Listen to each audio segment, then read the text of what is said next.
I'm going to teach us the laws of indices.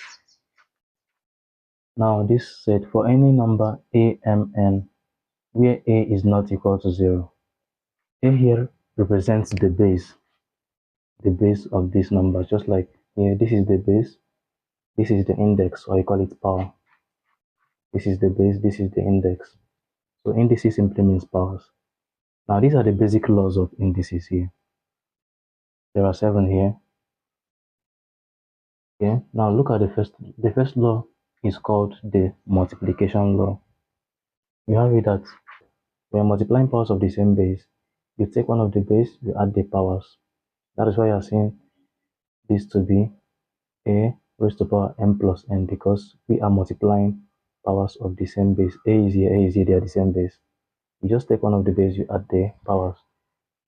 The second law is division law. When you are dividing powers of the same base, you take one of the base, then you subtract the powers. Look at the bases A, they are the same. So we just take one of them, then we subtract their powers. Then the third one is the power law, or index of index. That is when you have a value raised to power carrying another power, or when a value carrying a power is raised to another power, the powers are going to multiply themselves.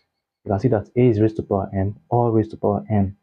So you just have it that it's going to be equal to a raised to power m times n. So that is the power law, or index of index.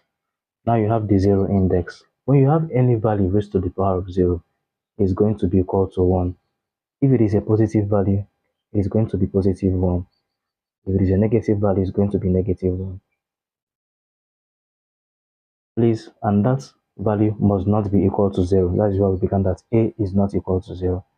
Now this one is called the fractional index. It has 2 cases. This is the case 1, this is the case 2.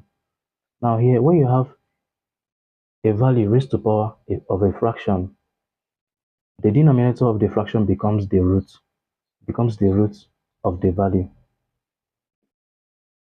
while the numerator becomes the power. Now I didn't show the power here because the power here is 1, and any value raised to the power of 1 does not change that value. So when you have this case like this, just know it that the denominator becomes the root of that value. That's why we're having a to the power of 1 over n is equal to nth root of a. Now look at the case 2, the sixth law. In this case, the denominator and the numerator are numbers that are not 1 now. Still the same thing is applicable. The denominator of the